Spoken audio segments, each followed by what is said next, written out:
and welcome back for another CottageCutz YouTube video tutorial. This is Marla with Mad About Cards and Crafts. I'm so glad you're joining me today.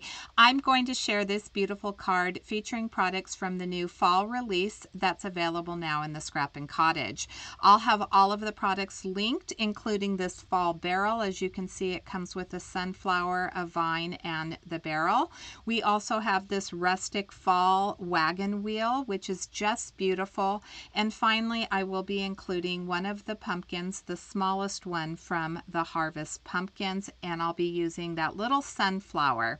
I die cut all of my pieces out using Canson XL watercolor paper. We are going to do a lot of ink blending, and I thought that the texture and the thickness from the watercolor paper would lend itself well to my card today. I was planning on going with something that was a little bit more clean and simple, trying to make these beautiful rustic pieces from the fall release stand out.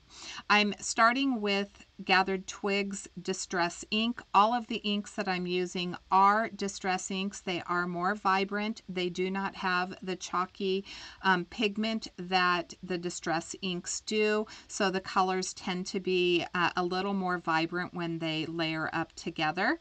As you noticed, I do have a sea sponge here. I inked on a little bit of the rusty hinge, and I'm going to add some salvage patina. I'm going to age this barrel. Now, none of these colors are really going to one is not going to show more than the other. They're really going to meld well together because the distress inks layer so beautifully. I'm building up the color. So some of the color, when you see the card in person, some of the color from underneath really does start shining through. I'm adding a little bit of that Gathered Twigs, more heavy-handed towards the outer edges. I'll be lighter towards the center, adding a little bit of a highlight, and then we'll go back to that rusty hinge and that little sea sponge. This time I'm adding more ink, not being as soft, so I'm not getting quite as much texture as I am when I'm a little bit more light-handed. And then again back with the salvaged patina. There is, I did run this through my die cutting machine, and I had it kind of wonky, so I had to cut it a second time, and when I did, it kind of messed up the bottom of the barrel, but I am going to remedy that. I ended up cutting out a second one and gluing those loose pieces to the layer underneath, and just like that, the problem was fixed. And it also gave me that extra layer of dimension. So we started with the sea sponge on the band for the barrel, and now we're going to add a little bit of ground espresso. I'm going to go for more of a copper look on this barrel ring. So we're going back with the rusty hinge. This time, instead of the sea sponge, I'm using my blending brush a little bit more heavy-handed. Then I'll come back with the sea sponge, and that sea sponge is going to give me that little bit of texture. Coming in with some ground espresso, so the band is going to definitely be darker than the barrel. And I'm being a little bit light-handed. That is a recommendation that I do have. You can always add more ink, but you can't take ink away. Well, I shouldn't say you can't take ink away, because you can add water to distress ink and it will definitely lighten it up. But typically you want to layer up with thin layers and light layers as opposed to just going in really heavy-handed, especially with your darker colors like ground espresso. So now I want this to be patinaed up a little bit more, so I'm going to add the salvage patina, and it's here that I'm realizing that this sponge is really not adding the color that I'm looking for. So I believe this is fresh balsam. This is mica spray stain from Tim Holtz. I'm going to add some to my desk. This is going to have a little bit of sparkle and shine in it, and it's really going to change the appearance of this barrel ring, because it is going to add that metallic feel to it, which again is going to mimic copper. So I used my sea sponge to dab it on, and then I'm adding more layers of that rusty hinge. So we have that rusty brown patina. And here I am going to take a very small brush, and I'm going to go all around the outside edges, and then I'm going to go to the top and bottom edges of each of the barrel rings. There, as I'm moving that around, you can see some of that shine from that mica spray stain. It just added a beautiful touch to this. And it was just such a small addition, but the impact that that mica spray stain really had on that barrel ring was amazing. If you haven't followed me on Instagram, I will link it in the description box below. I have been sharing several cards using this fall release. It is one of my favorites. I have been having so much fun using this. If you haven't checked out the release, I am going to have it linked in the description box below. I will be giving away the barrel with flowers. So if you would like to win that, all you need to do is leave a comment. Make sure that you're a subscriber and like the video. Let me know what your favorite piece is in this rustic composition that I'm creating. So I started on the wagon wheel, and I'm just checking that barrel band again. I added the black soot, and I thought that the round portion that's cut out up above is going to fit around the outside of that wagon wheel, but it actually doesn't. So I am going to go back to that with a little bit more black soot. But first I added just a little bit more of that ground espresso to the band, and there I like that contrast so much better. But I want to darken up the barrel because it is quite a bit lighter, so I am going to lightly add a little bit more of that ground espresso to the barrel, and I think that we still have a nice contrast, but there is definitely a difference between the barrel and the band. For this outside part of the wheel, I am adding the gathered twigs, and once I get this added, I'll place it over top the wagon wheel, and it's at that point that I'm going to realize that I do need to add a little bit more of that black soot, and I wanted the black soot to be a little bit darker. So I'll clean up my workstation, get out that black soot, and I am going to be really heavy-handed. Now above, you're going to see that there is a hub that I am going to build on top of this wagon wheel. I do that off camera, but I went ahead and used that same black soot for the hub of this wagon wheel. So the spokes and the hub are going to be black, and then the outside ring is going to be that gathered twigs. If you happen to catch my last video, I shared all of the ornaments that were part of the new Christmas release. Such a fun release. And we were giving away, if you watched all the way to the end, one of the ornaments of your choice. Real quick, there's a look at that shimmer and shine that I got adding that mica spray stain. I'm going to start ink blending my vines using peeled paint, and then I'll add a little bit of forest moss to add some interest and dimension to these vines. But back to the last video, I was giving away one of the ornaments, and one of the special things that we did was allow you to choose which one you liked best. The lucky winner from that video is Carmen, and her screen name is createinmeps.91. I will have it in the up on the screen. And then she chose the old-fashioned ornament 2 die. So congratulations to Carmen. You are the lucky winner. I have Mary Marsh's information linked in the description box below. Send her an email and let her know you're the winner, and she'll get you out your ornament. Here is a look at the sunflower. I had to think about that. Switching gears, and I started with crushed olive, and now I'm adding a little bit of that ground espresso. If you are entering the giveaway for the barrel, please make sure that you are a U.S. resident, that you have a U.S. mailing address. Unfortunately, we are only able to mail these dies out at this time to people who live in the United States because of the cost of postage, and it's going up again, guys. This is just getting absolutely crazy. So anyway, I added the crushed olive and then I added a little bit of that ground espresso. We're going to move over to the sunflowers and I'm going to start with some wild honey. Once I get that wild honey on, I'm going to add the rusty hinge. The rusty hinge isn't enough of a contrast, so then I believe I either come in with festive berries or candied apple, and I'm just going to mix a little bit of that red with that rusty hinge, and I really like the contrast with that a lot better.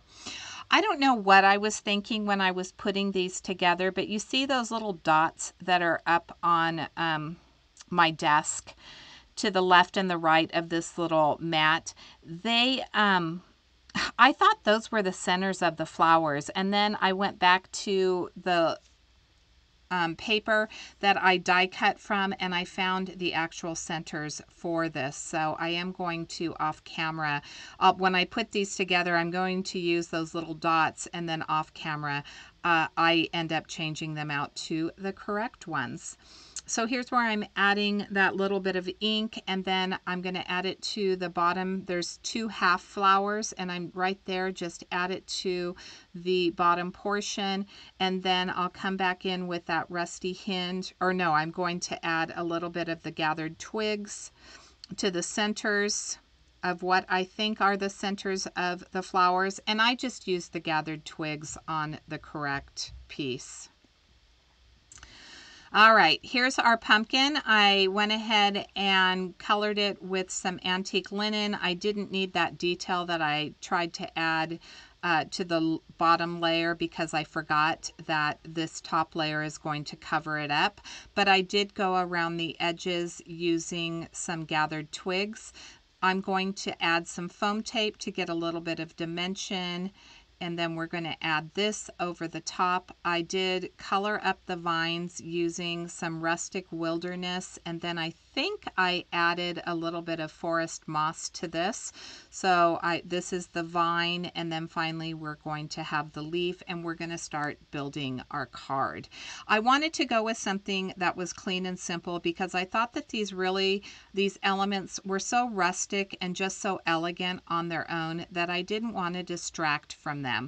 I chose to go with a 5x7 card instead of trying to squeeze everything. Now this all probably could have fit on an A2 size card, but I think that adding it to a larger card and cutting down the base that it sits on really added a little bit more elegance to it.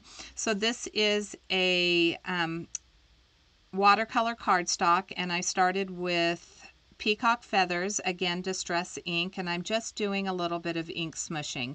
When you add the ink with water to a piece of acrylic, so this is or acetate, I'm sorry, this is just from one of my stamp sets, it does give you a little bit more control as opposed to when you're smushing it on your glass top. I have some bundled sage. This is going to be the ground, so I have the peacock feathers and the sage, and then I'm adding some salvage patina to fill it in, and once I get the salvage patina on, I am going to dry it with my heat tool. Any of those extra like the water droplets that have more water, I just pick that up with my microfiber cloth, or you could continue drying it until those spots get dry, but I just speed up the process by absorbing it with my towel. So the back of that whiskey barrel, or that barrel, I did add another layer behind it. Instead of the vines coming out of the top, I thought that it would be really pretty to wrap them around the sides. I really like the addition of the forest moss because it does give those vines that added dimension. And look at how they just sit pretty right over that barrel. But going back to the composition, sometimes clean and simple, you know, I know that sometimes people struggle with clean and simple, especially when it's just one little image on a white card with maybe a touch of color in the background. But I think when you're working with really beautiful elements like this, it really does help so that it doesn't detract from your card. And that was kind of my thought process. I liked the added dimension. I had that word autumn in my stash. I cut it out 3 times from some cream colored cardstock. I decided not to color it again because those sunflowers are adding that pop of color. We do have the pop behind with the salvage patina and the peacock feathers. So I left that autumn just cream, no color on it. And once I do this dry fitting, this is pretty much where my card is going to be. I wanted to add the word hello, and so I did pull the word hello, a stamp from my stash, and I'm going to use Catherine Pooler's Macchiato, which is a mid-tone brown, to add that hello to my background. That background is cut, let me think about this. It's a 5x7 card, so I cut it to, I believe, 4 3/4 by 6 3/4 is what I cut it to. And I'm going to add some foam tape to the back of that, but first we're going to glue all of our pieces down. So I'm just keeping everything where it is. I like the way that I have the die cut pieces placed, and I'll just pick up different pieces and add the glue. Now by adding the glue to this barrel, I'm going to have to really hold this down a little bit because I'm going to be gluing down the sunflowers, and then it is partially gluing down the wagon wheel, but I am going to move it just a tad bit. What I'm looking for here is trying to make sure that I have this pretty much centered, so I want the wagon wheel and the whiskey barrel to be evenly centered from the left and the right sides. So that's kind of what I'm looking at when I'm moving that wagon wheel.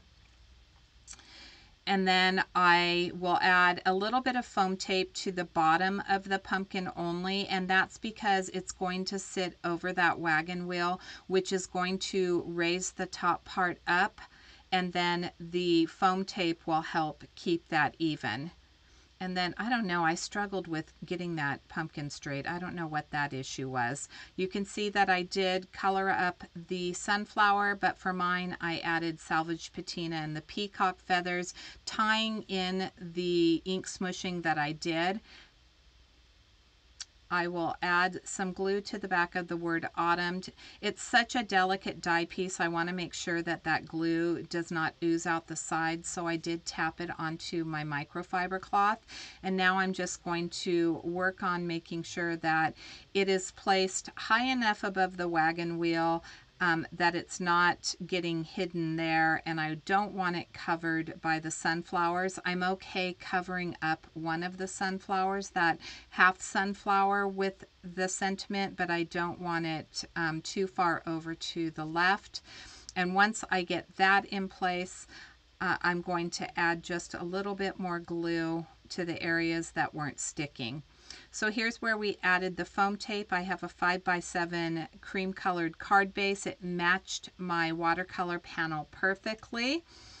And I am going to carefully center this onto that card base. Once I get that centered, that is going to complete my card for today.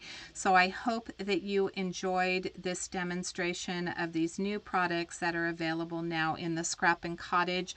I would love to know what your favorite product is that I've put on this card. Make sure that you leave that comment, like the video, and that you are a subscriber. And again, if you haven't subscribed to my Instagram account, it is linked in the description box below, so you don't miss any of the cards that I don't officially do for CottageCutz, but where I have used their beautiful products. Thank you so much for watching, and until next time, I hope you have a fabulous day.